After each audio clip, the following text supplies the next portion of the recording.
قال الله تبارك وتعالى في القرآن المجيد والفرقان الحميد أعوذ بالله من الشيطان الرجيم بسم الله الرحمن الرحيم واعتصموا بحبل الله جميعا ولا تفرقوا صدق اللہ العظیم۔ ہر قسم کی حمد و ثنا اللہ ذوالجلال والاکرام، خالق کائنات، مالک ارض و سما کے لیے، جس اللہ رب العزت نے ہم سب کو پیدا فرمایا اور وہی ہمارا خالق، مالک اور رازق ہے، اور لا تعداد بے شمار انگن درود و سلام آمنہ کی لال پیکر حسن و جمال جناب محمد رسول اللہ صلی اللہ علیہ وسلم کی ذات اقدس و اطہر پر، جن کو اللہ رب العزت نے تمام جہانوں کے لیے رحمت للعالمین اور رشد و ہدایت کا منبع و مصدر بنا کر بھیجا۔ عزیز دوستوں اور بزرگوں اور میری واجب الاحترام ماؤں اور بہنوں، اتفاق اور اتحاد قوموں کے اندر، معاشروں کے اندر، خاندانوں کے اندر، اداروں کے اندر برکت کا ذریعہ ہے، سعادت کا ذریعہ ہے، قوت کا ذریعہ ہے، جبکہ انتشار، افتراق، گروہ بندی، دھڑے بندی، یہ معاشرے میں بھی، قوموں میں بھی، خاندانوں کے اندر، اداروں کے اندر، ہر جگہ فساد، کمزوری اور ضعف کا ذریعہ ہے۔ اسلام نے اپنے ماننے والوں کو، پیروکاروں کو، متبعین کو، مسلمانوں کو متحد ہو کر، یکجان ہو کر، اتفاق کے ساتھ رہنے کا حکم دیا ہے اور اس کی حوصلہ افزائی کی ہے، اور اس کو اللہ نے ایک بہت بڑی نعمت قرار دی ہے۔ جب کسی گھر کے اندر اختلاف پیدا ہو جاتا ہے، کسی ادارے کے اندر اختلاف پیدا ہو جاتا ہے، کسی معاشرے کے اندر اختلاف پیدا ہو جاتا ہے، تو لڑائی جھگڑے، کھینچا تانی، صلاحیتیں جو ہیں وہ لڑائیوں کے اندر خرچ ہونا شروع ہو جاتی ہیں، اداروں کی ترقی رک جاتی ہے۔ اور جب یہ معاملہ امت کی سطح پر چلا جائے کہ امت ہی آپس میں متحد نہ ہو، اس میں لسانیت کی بنیاد پر، علاقائی بنیادوں پر، نام نہاد سرحدوں کے نام پر اپنے عہدے اور منصب کو سامنے رکھ کر اور اپنے مفادات کے تحت جب فیصلے کیے جائیں،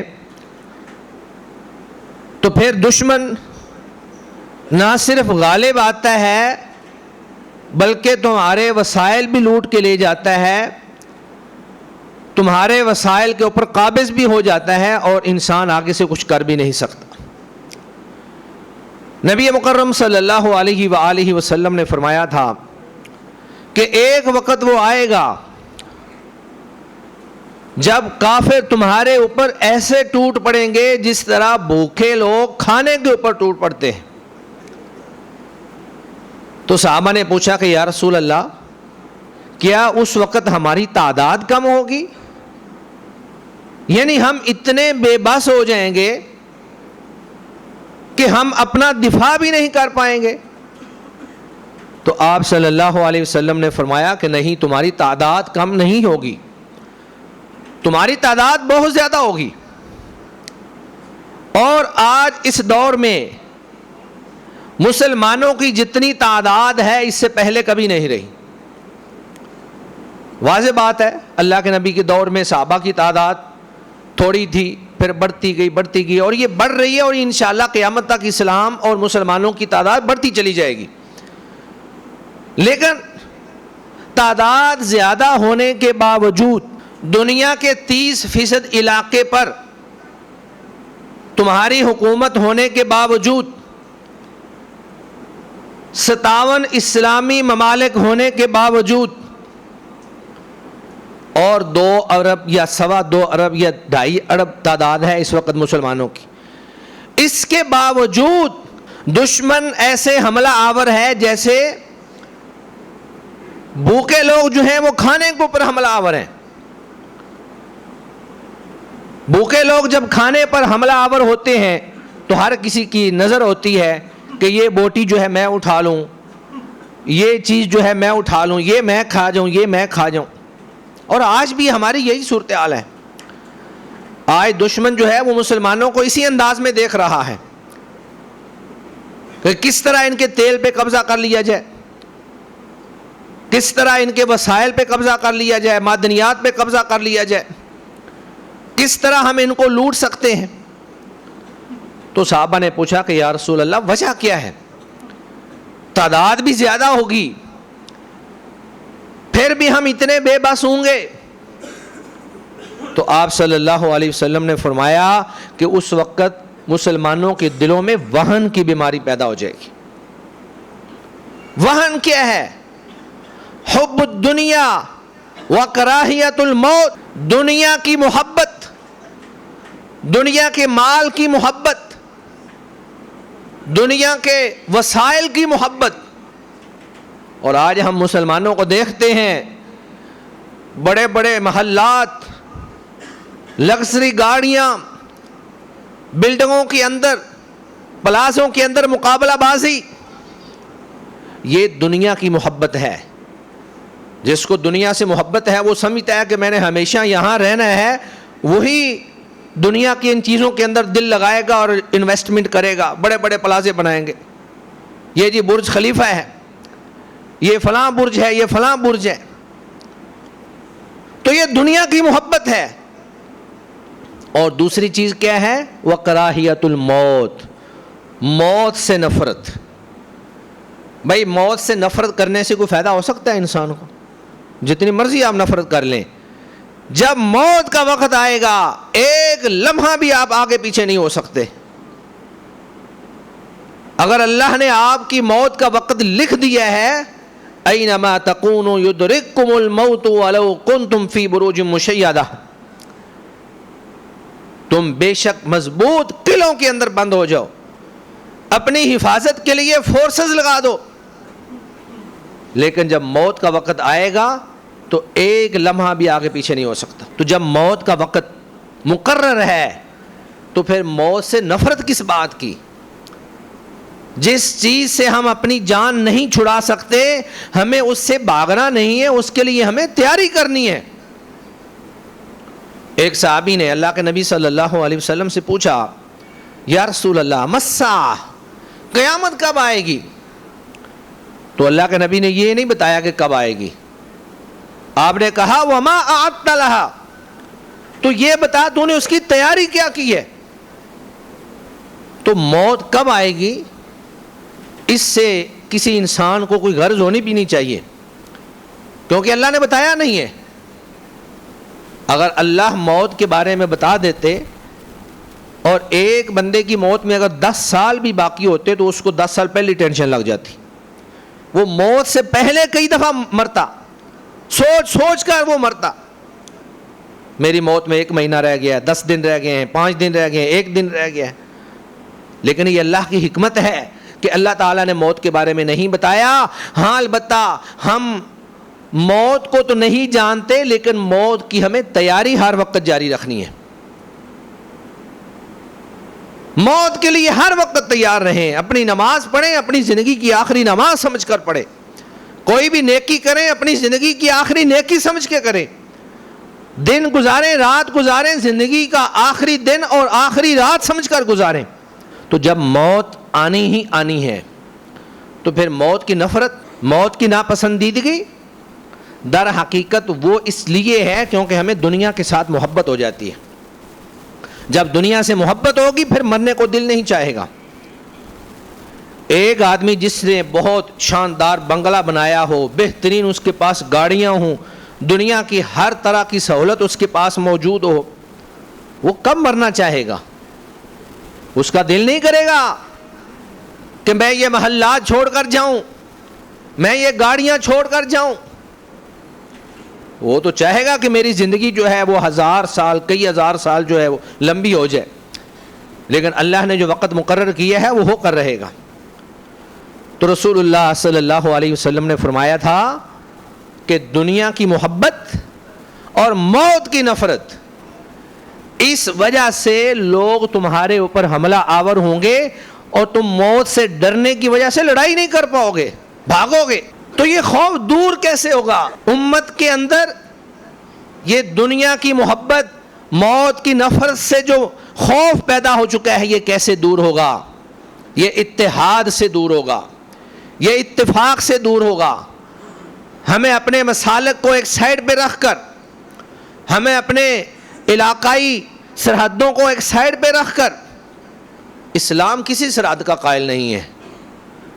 اسلام تو پورے مسلمانوں کو بھائی بھائی قرار دیتا ہے، کوئی مشرق میں ہو یا مغرب میں ہو، کوئی شمال میں ہو یا جنوب میں ہو، کوئی عربی ہو یا اجمی ہو، کوئی گورا ہو یا کالا ہو، غلام ہو یا آزاد ہو، سارے مسلمان برابر ہیں۔ یہ استعمار کی سازشیں ہیں جنہوں نے مسلمانوں کے اندر بھی، اسلامی ملکوں کے اندر بھی سرحدیں قائم کر دی، اور ایسی سخت سرحدیں قائم کی کہ آپ ویزا لیے بغیر ایک ملک سے دوسرے ملک نہیں جا سکتے، تاکہ بہت سارے اسلامی ملکوں کی آپس میں ہی جنگیں ہو گئیں۔ تو ہمیں اللہ کے حکم پر، اللہ کے بتائے ہوئے طریقے کے مطابق اپنی صفوں میں اتحاد پیدا کرنا ہے، اپنی صفوں کے اندر اتفاق پیدا کرنا ہے۔ یہ خاندان کی سطح پر بھی ہو، ایک شہر کی سطح پر بھی ہو، صوبے کی سطح پر بھی ہو، ملک کی سطح پر بھی ہو، اور انٹرنیشنل بین الاقوامی سطح پر بھی اتفاق ہونا چاہیے۔ ساری امت ایک جسم بن جائے، جسم کے کسی ایک حصے میں تکلیف ہو، پورا جسم بے قرار ہو جاتا ہے۔ تو اللہ تعالیٰ نے قرآن مجید میں یہی آیت مبارکہ جو میں نے آپ کے سامنے تلاوت کی ہے، اللہ فرماتے ہیں وَاعْتَصِمُوا بِحَبْلِ اللَّهِ جَمِيعًا وَلَا تَفَرَّقُوا، اللہ کی رسی کو مضبوطی سے تھام لو اور تفرقہ بازی میں نہ پڑو۔ آج مختلف مسلک ہو سکتے ہیں، آپ کی اجتہادی رائے جو ہے اس کا اختلاف ہو سکتا ہے، لیکن اجتہادی رائے کو افتراق میں تبدیل کر کے اپنا گروہ الگ کر لینا، تفرقہ بازی کا شکار ہو جانا، اسلام اس کی اجازت نہیں دیتا ہے۔ اجتہادی اختلاف ہو سکتا ہے، صحابہ کرام کے درمیان بھی اختلاف ہو جاتا تھا، لیکن اس اختلاف کے باوجود باہمی طور پر مسلمانوں کا آپس میں اتحاد، اتفاق، پیار، محبت قائم رہنا چاہیے۔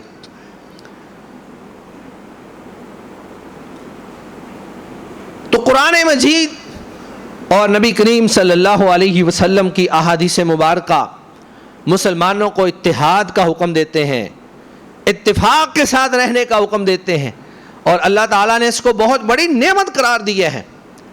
جب کسی قوم کے اندر اتحاد ہوتا ہے، دشمن اس کے اندر نقب نہیں ڈال سکتا۔ آج ہمارا جو سب سے بڑا نقصان ہوتا ہے مسلمانوں کا، وہ غداروں کی وجہ سے ہوتا ہے۔ ہمارے اپنے ہی ملکوں کے اندر، اپنے ہی ہمارے مسلمان بھائی جو اپنے آپ کو مسلمان کہتے ہیں، وہ کافروں کو، یہود و نصارہ کو آپ کا ڈیٹا دے رہے ہوتے ہیں، آپ کی جاسوسی کر کے ان کو خبریں پہنچا رہے ہوتے ہیں۔ اگر آج مسلمان متحد ہو جائیں، اللہ کی قسم آج اس دور میں بھی مسلمانوں کے پاس اتنی طاقت ہے کہ آج بھی یہ دنیا کی قیادت سنبھال سکتے ہیں، دنیا کی سپر پاور بن سکتے ہیں۔ لیکن دشمن بڑا سمجھدار ہے، اس نے مختلف بیانیوں کے ذریعے کہیں ایران کو سعودی عرب سے ڈرا کر، عرب ممالک کو ایران سے ڈرا کر، اور پھر مسلمانوں کو آپس میں شیعہ سنی کی لڑائی میں الجھا کر، یا پھر مختلف سرحدی تنازعات کے اندر الجھا کر، یا پھر مختلف مسلکی تعصب کے اندر مبتلا کر کے اس نے ان کو بکھیر دیا ہے، منتشر کر دیا ہے، اور وہ اپنا کام چلائے جا رہا ہے، وسائل لوٹ رہا ہے۔ تو اللہ فرماتے ہیں وَاعْتَصِمُوا بِحَبْلِ اللَّهِ جَمِيعًا وَلَا تَفَرَّقُوا، تفرقہ بازی میں نہ پڑو، گروہ بندیوں میں نہ پڑو، اپنے آپ کو الگ الگ دھڑوں میں تقسیم نہ کرو، متحد ہو کر ایک جسم بن کر زندگی گزارو۔ دوسری جگہ اللہ فرماتے ہیں وَاذْكُرُوا نِعْمَةَ اللَّهِ عَلَيْكُمْ اِذْ كُنْتُمْ أَعْدَاءً فَأَلَّفَ بَيْنَ قُلُوبِكُمْ فَأَصْبَحْتُمْ بِنِعْمَتِهِ إِخْوَانًا۔ اللہ کی اس نعمت کو یاد کرو کہ جب تم ایک دوسرے کے دشمن تھے، ایک دوسرے کے خون کے پیاسے تھے، اللہ نے تمہارے دلوں کے درمیان محبت پیدا فرما دی۔ فَأَصْبَحْتُمْ بِنِعْمَتِهِ إِخْوَانًا، اور تم آپس میں بھائی بھائی بن گئے۔ یہ صحابہ اکرام کی ایک مثال ہے کہ وہ معاشرہ جہاں کوئی قانون اور ضابطہ نہیں تھا، ایک دوسرے کے خون کے پیاسے تھے، ایک دوسرے کے دشمن تھے، لیکن اللہ نے ان کے دلوں میں محبت پیدا کی، ایک جان بن گئے، متحد ہو گئے، اللہ نے طاقت عطا فرما دی۔ اور ایسا اتحاد کہ مہاجرین جب ہجرت کر کے مدینہ منورہ تشریف لے گئے، ایثار کی ایسی ایسی مثالیں انہوں نے قائم کی کہ رہتی دنیا تک وہ ہمارے لیے مشعل راہ ہیں۔ اگر کسی کے پاس 2 گھر ہیں تو ایک گھر اپنے مہاجر بھائی کو دے دیا کہ ایک تم لے لو، ایک میں رکھ لیتا ہوں۔ کسی کے پاس 2 دکانیں ہیں، ایک دکان اپنے بھائی کو دے دی۔ حتیٰ کہ یہاں تک قربانی کی مثال پیش کی کہ ایک انصاری کی 2 بیویاں تھیں، کہا میں ان میں سے ایک کو طلاق دے دیتا ہوں، آپ اس سے شادی کر لو، اور ایک میں اپنے پاس رکھ لیتا ہوں۔ کہ آج مسلمان آپس میں ایک دوسرے کے ساتھ اخوت، بھائی چارہ، ایک دوسرے کے ساتھ محبت، دین کی محبت کی بنیاد پر، ایسا کیا ہمارے اندر یہ جذبہ ہے؟ کیا یہ ایثار ہمارے اندر ہے؟ ہم یہ تو بڑا سوچتے ہیں کہ امت مسلمہ پہ بڑا ظلم ہو رہا ہے، غزہ کو پاش پاش کر دیا گیا، افغانستان کے اندر بمباری کر کے تورا بورا بنا دیا گیا، کشمیر کے اندر بڑا ظلم و ستم ہو رہا ہے، مسلمان آپس میں گتھم گتھا ہیں، ایک دوسرے کے ساتھ لڑائی جھگڑے ہو رہے ہیں۔ لیکن ہم نے کبھی یہ بھی سوچا کہ اس کی وجہ کیا ہے؟ جب تک ہم ان وجوہات کو نہیں سمجھتے اس وقت تک یہ معاملہ ختم نہیں ہو سکتا ہے۔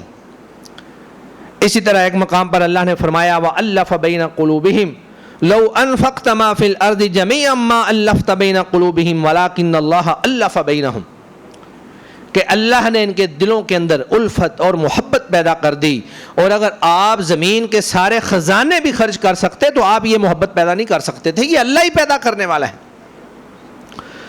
اللہ اکبر۔ تو عزیز دوستو، اللہ رب العزت نے مسلمانوں کو متحد ہو کر، اکٹھے ہو کر، یک جان ہو کر زندگی گزارنے کا حکم دیا ہے، اور ہمارے اندر ویسے بھی اختلاف کی وجہ کوئی نہیں ہے۔ ہم ایک اللہ کو ماننے والے ہیں،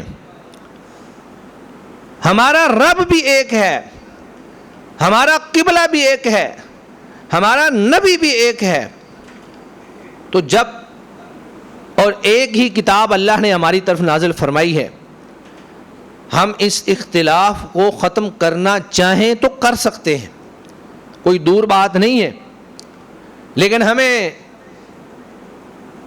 دشمن کے مفادات کو چھوڑنا ہوگا، اپنے ذاتی مفادات کی قربانی دینا ہوگی، امت کے وسیع مفاد کو سامنے رکھنا ہوگا، علاقائی، لسانی، قومی، صوبائی یا مسل کی جو بھی تعصبات ہیں ان سے بالا ہو کر ہمیں اتفاق و اتحاد کی فضا قائم کرنی ہوگی، اور انشاءاللہ اللہ اس کی برکت سے ہمیں آج پھر وہی مقام عطا کریں گے جو قرون اولیٰ میں اللہ تعالیٰ نے مسلمانوں کو عطا فرمایا تھا۔ نبی کریم صلی اللہ علیہ وآلہ وسلم نے فرمایا کہ اللہ نے مجھے رعب عطا فرمایا ہے کہ جب مسلمانوں کا لشکر 1 مہینے کی مسافت پہ ہوتا ہے تو دشمن کے اوپر رعب طاری ہو جاتا ہے۔ آج ہمارا وہ رعب، آج ہمارا وہ دبدبا، آج ہماری وہ قیادت و سیادت، آج ہمارے وہ لشکر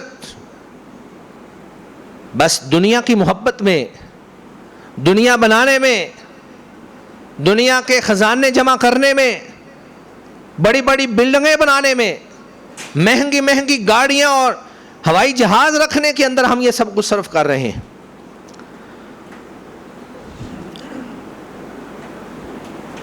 تو افتراق یہ مشرکین کا کام ہے، کافروں کا کام ہے۔ مسلمان آپس میں دھڑا بندی کا شکار نہیں ہوتے، یہ متحد ہو کر زندگی گزارتے ہیں۔ اللہ فرماتے ہیں وَلَا تَكُونُوا مِنَ الْمُشْرِكِينَ الَّذِينَ فَرَّقُوا دِينَهُمْ وَكَانُوا شِيَعًا كُلُّ حِزْبٍ بِمَا لَدَيْهِمْ فَرِحُونَ، کہ اللہ سے ڈر جاؤ اور مشرکین جیسے نہ بنو، وہ مشرکین جنہوں نے اپنے دین کے اندر تفرقہ بازی پیدا کر لی اور وہ گروہوں میں بٹ گئے، اور ہر گروہ جو اس کے پاس ہے اسی کے اوپر خوش ہے، جی میں حق پر ہوں، دوسرے کی بات سننے کے لیے تیار ہی نہیں ہے۔ جب تک آپ سرچ نہیں کریں گے، تحقیق نہیں کریں گے، آپ کو کیسے پتہ چلے گا کہ آپ حق پر ہیں یا آپ حق پر نہیں ہیں؟ جب ہر بندہ یہی بات کرے جی جس چیز پر میں ہوں بس وہی حق ہے باقی سب باطل ہے، تو پھر اتحاد پیدا نہیں ہوتے۔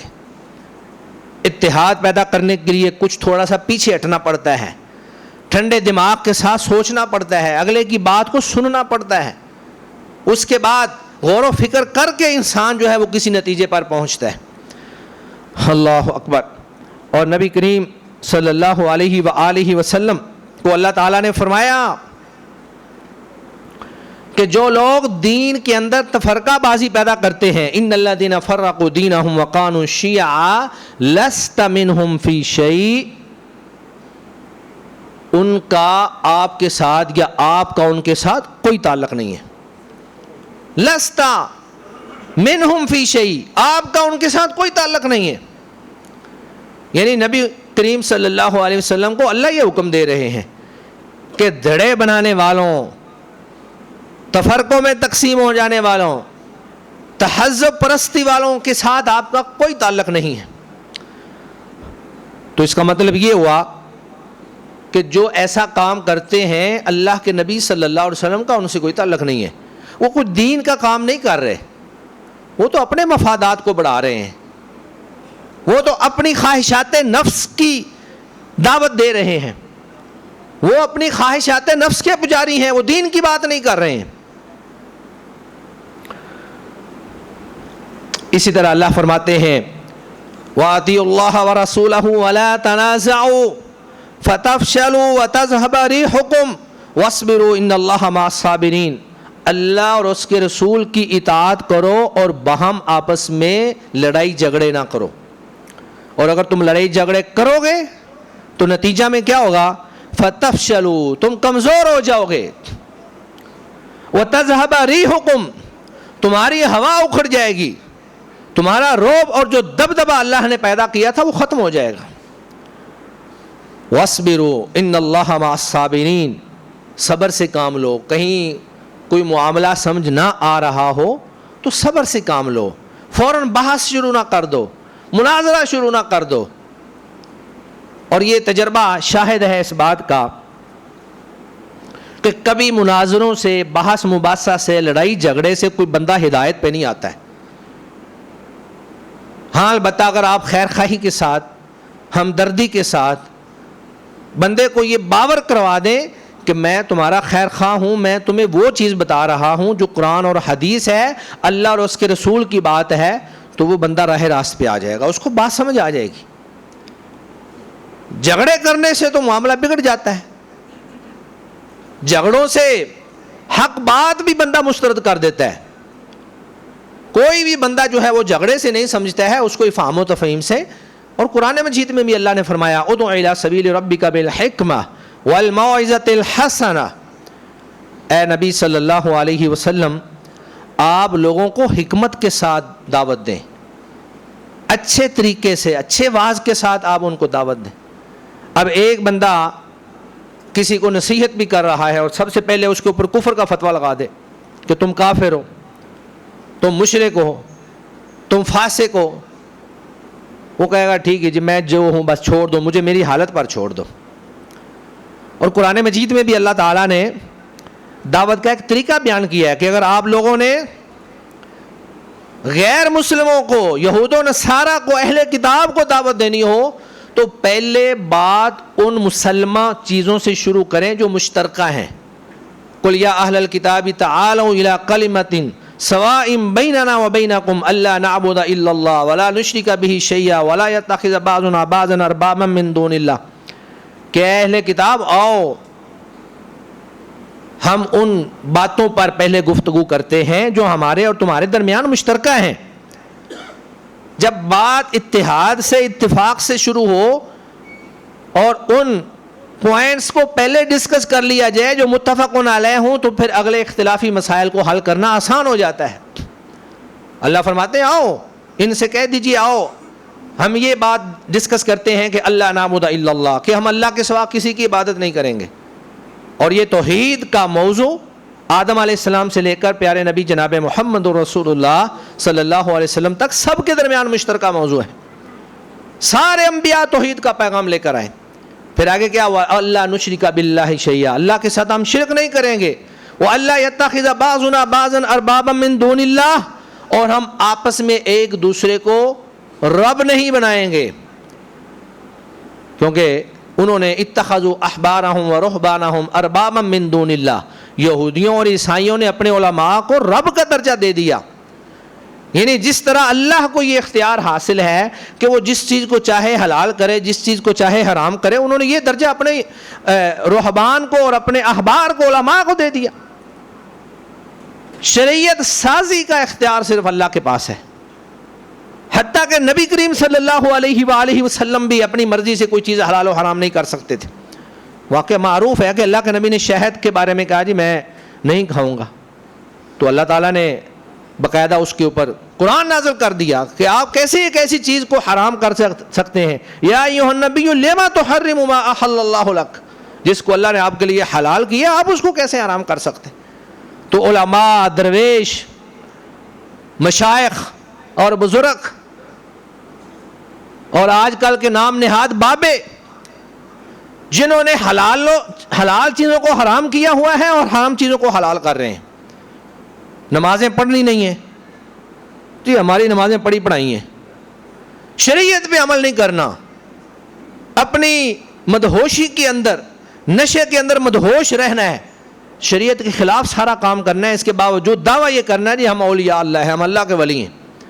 جو اللہ کا ولی ہوتا ہے وہ کسی کو بتاتا نہیں ہے, اور اللہ کا ولی وہ ہے الا ان اولیاء اللہ لا خوف علیہم ولا هم يحزنون الذین آمنوا وكانوا يتقون, جو مومن ہے اور متقی ہے. ایمان اور تقوی یہ ہے اللہ کے ولی کی صفات, اور اس کے مطابق اللہ کے نبی سب سے پہلے اللہ کے ولی ہیں, پھر نبی کے صحابہ ہیں, پھر تابعین ہیں, تبع تابعین ہیں, محدثین ہیں, علماء ہیں جو اللہ کے نیک بندے ہیں, جو شریعت کے مطابق اپنی زندگی گزارتے ہیں, ایمان لا کر تقوی اختیار کرتے ہیں, وہ ہیں اللہ کے ولی. جو بے نماز ہیں, کئی مہینے غسل نہیں کرنا, پلید پھرتے پھر رہے ہوتے ہیں, بھائی وہ اللہ کے ولی نہیں ہے, وہ آپ کے ایمان کے ڈاکو اور لٹیرے ہیں, آپ کا ایمان برباد کر رہے ہیں. تو نبی کریم صلی اللہ علیہ وسلم نے فرمایا مثل المؤمنین فی توادہم وتراحمہم وتعاطفہم مثل الجسد, کہ مسلمان باہم پیار و محبت, رحم و شفقت اور ایک دوسرے کے ساتھ اخوت, ہمدردی میں ایک جسم کی مانند ہے. اذا اشتکا منہ عضو تداعی لہ سائر الجسد, کہ جب پورے جسم کا ایک حصہ اس میں سے تکلیف میں مبتلا ہوتا ہے, اس تکلیف کو پورا جسم جو ہے وہ محسوس کرتا ہے. اور آج یا تو ہم مردہ ہو گئے ہیں, ہمارا جسم جو ہے وہ شل ہو چکا ہے, آج امت واحدہ کا تصور ہی ختم ہو چکا ہے. یہ کیسے ہو سکتا تھا کہ اگر سارے مسلمان متحد ہوتے اور غزہ کے اوپر یہودی بدبخت مغضوب علیہم قوم, جن کے اوپر اللہ نے لعنت فرمائی ہے, لعنت اللہ علیہم, ملعون ترین قوم دنیا کی, وہ کیسے جرأت کرتا کہ وہ ہمارے غزہ کے مسلمان بھائیوں کے اوپر اس انداز میں بمباری کرتا کہ آج انسانیت، صرف مسلمان نہیں، انسانیت شرما رہی ہے کہ ہم نے کیا ہی کچھ نہیں ہے۔ اور بھائی یورپ کے اندر بڑے بڑے لاکھوں کے مظاہرے ہو رہے ہیں، وہ لوگ مسلمان نہیں ہیں، لیکن انسانیت کے نام پر کہ آج کے اس ترقی یافتہ دور کے اندر بھی دور جاہلیت کی طرح کا یہ اتنا بڑا ظلم و ستم ہو سکتا ہے، کیا انسانیت اس کو برداشت کر سکتی ہے؟ جب تاریخ لکھی جائے گی تو تاریخ دان لکھے گا کہ عربوں نے اتنے پلازے تعمیر کیے، ٹرمپ کو جہاز جو ہے وہ تحفے میں دیے، $1 ٹریلین کے ان کے ساتھ معاہدے ہوئے، اور ادھر سے غزہ کا بچہ بھوک سے مر رہا تھا، غزہ کے والدین بھوک سے اپنے بچوں کو بلکتا ہوا مرتا ہوا دیکھ رہے تھے۔ یہ کیا تاریخ کیسے لکھی جائے گی؟ مورخ کے اندر کہاں سے یہ طاقت آئے گی کہ وہ اتنے البناک واقعات کو قلم بند کرے؟ اور آج ہم آنکھیں بند کر کے کبوتر کی طرح یہ سب دیکھ رہے ہیں۔ افسوس ہوتا ہے حکمرانوں کے اوپر، وہ عرب حکمران ہوں یا عجمی حکمران ہوں، مسلمان سارے حکمران اتنے بے حس ہو چکے ہیں۔ یہ کہاں تصور ہے وہ امت کا کہ جسم میں کانٹا چبھے اور باقی جسم کو تکلیف نہ ہو؟ اس کا مطلب یہ ہے جسم بالکل شل ہو چکا ہے، جامد ہو چکا ہے، مردہ ہو چکا ہے، اس کو تکلیف محسوس ہی نہیں ہو رہی ہے۔ اور یہ بھی پاکستان سعودیہ کا ایک معاہدہ ہوا ہے، اللہ کرے ہم دعا کرتے ہیں جیسے بھی ہوا ہے، ضرورت کے تحت ہوا ہے، ہم دعا کرتے ہیں کہ اسی معاہدے کے پیچھے سارے مسلمان، جس طرح ایک جو تسبیح کا دانہ گرتا ہے تو باقی گرنا شروع ہو جاتے ہیں، اللہ کرے سارے مسلمانوں کو ہدایت مل جائے اور ان کو سمجھ آ جائے کہ کافر تمہارا کبھی خیر خواہ نہیں ہو سکتا، الکفر ملت واحدہ، کفر سارے کا سارا ایک جماعت ہے، اور ہم ہیں کہ اللہ نے ہمیں اتحاد کا حکم دیا، ہم بے شمار خطوں کے اندر بٹے ہوئے ہیں، یہ جی علاقہ میرا ہے، یہ میرا ہے، یہ میرا ہے، صرف اپنی کرسی کو بچانے کے لیے۔ امت کے وسائل کافر اور دشمن کو دیے جا رہے ہیں، کھلائے جا رہے ہیں، سانپ کو دودھ پلا پلا کے اس کو جوان کیا جا رہا ہے، وہ تمہارے تیل اور تمہارے پیسوں سے ہی اسلحہ خرید کر اسرائیل کو دے رہا ہے، اور وہ تمہارے اوپر ہی پھینکا جا رہا ہے۔